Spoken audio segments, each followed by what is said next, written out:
Let's talk about a company that thrived after deregulation. Huge company in Ohio. If you're ever going down Route 71 between Columbus and Cincinnati, I'm sure you've seen them.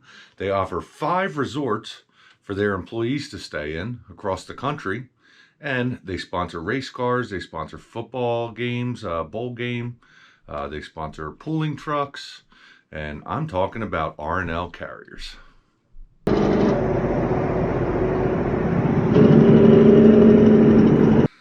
Well, guys, it's been a whole month since I did a trucking company, and I apologize for that. I miss it. As many of you guys know, if you've been watching my videos, I've been, making the switch to flatbed. I was on the road for a long time. Then the holidays, had a lot going on.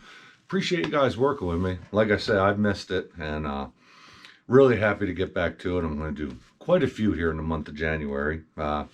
But this one is about R+L Carriers. And the reason I'm doing it is actually my first flatbed load. I picked up my flatbed in Kentucky.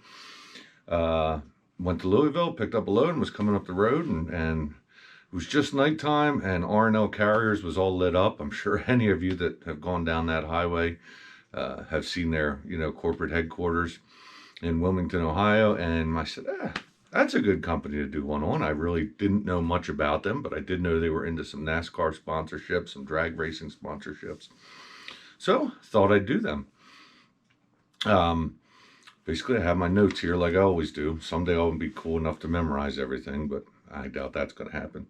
Anyway, it was started, R+L was started in 1965 in Wilmington, Ohio. It was started by Ralph L. for Larry Roberts, and Larry is in quotes, which I guess means that's what he went by, Larry, and his brother Ronald Roberts. And so they started with a single truck that they used to haul furniture. The company was called R+L Trucking. Right away, almost, Ronald Roberts left the company and to spend more time with his family. So it was basically solely owned by Ralph Larry Roberts. Yep. The business was,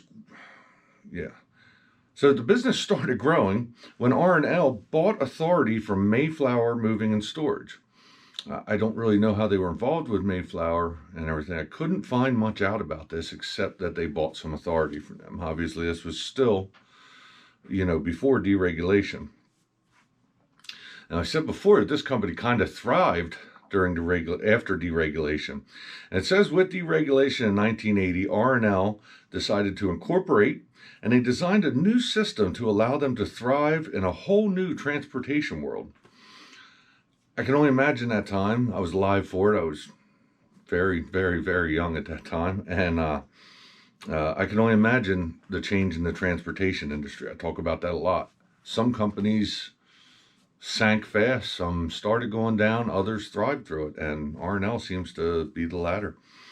For a long time, the company operated mostly all in Ohio, but it started expanding a lot by the late 1980s.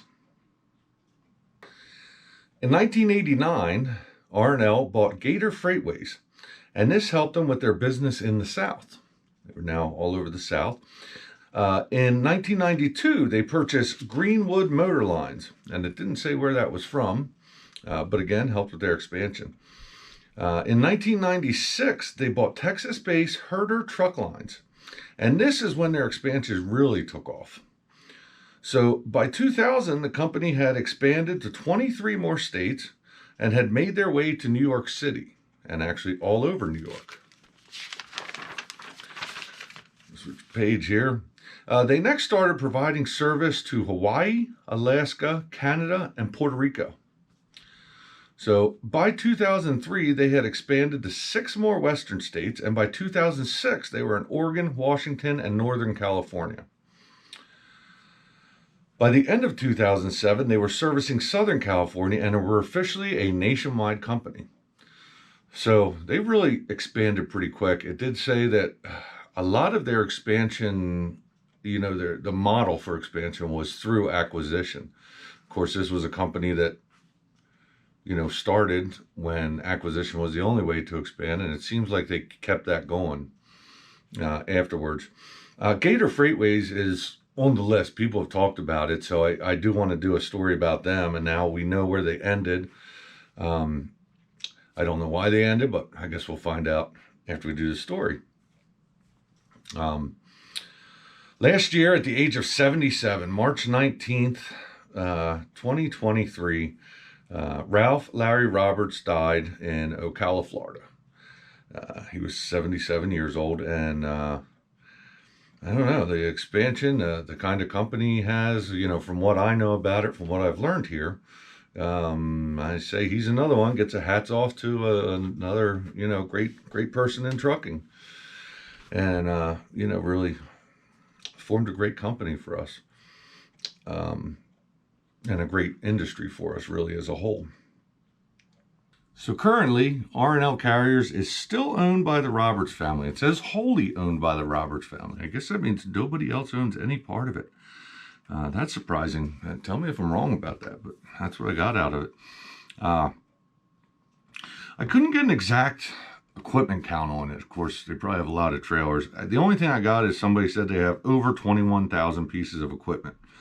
Don't know how much they actually have, but they operate in all 50 states. Yeah, 58 states. All 50 states, Canada, Puerto Rico, Virgin Islands, and Dominican Republic. And, let's talk about what you guys really want to hear about, and that's these resorts. I couldn't find much information out about them except that it is a benefit. They do have, on their Facebook page, they show, the resorts, things you can do around there. What I couldn't find out is if it's free. Is it free? And wouldn't you think, it would have to be based on, availability and how long you've been with the company, I would think. I don't know. Comment down below if you've ever worked for R+L or if you know how this system works, or if you work there now. I'd love to hear about this, because here's where they're located.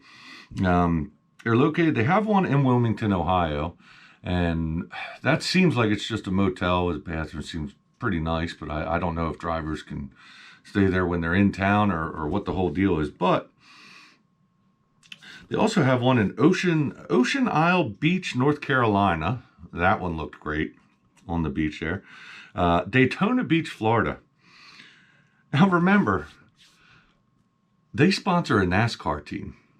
And boy, wouldn't it be great to be staying at that resort and, have free tickets to the Daytona 500 around that time of year? That would be really great. They own one in Big Bear Lake, California. Says it's right at the San Bernardino Mountains, I guess. And that was a truly basically mountain resort. It looks like they had single little cabins. And the great Pigeon Forge, Tennessee. They're looks like downtown Pigeon Forge. And man, it sounds like pretty cool benefit if it is all it's cracked up to be, if it is what they say it is. So I really hope somebody lets me know on here exactly what that is. And maybe I'll do a follow-up later about it, if I can find out, because, man, that really seems like a great benefit. Some great locations there. And I said, they're in many sponsorships. They're in, NASCAR. They sponsor Matt Kenseth's car. At least they did last year. I don't know if they will continue to. They sponsor the New Orleans Bowl. And apparently that all started during Katrina. During Katrina, it was moved up to Louisville one year, and then they continued to sponsor it when they went back down, is what I got out of that. They sponsor some drag cars, and I understand they're into pulling association too. So seems like a pretty great company. I don't know. Tell me otherwise. Love them, hate them, work for them. Yeah. Let me know what you think about them, and as always, I appreciate you guys. I read every one of your comments. Sometimes it takes me a little while to respond, but I do read every single comment, as I always say, and it's one of my favorite parts of this. So thanks a lot, and thanks for bearing with me while I was working on some other things in life. But we're gonna do quite a few companies this month of January here. So thanks a lot, guys. I'll catch you on the next one.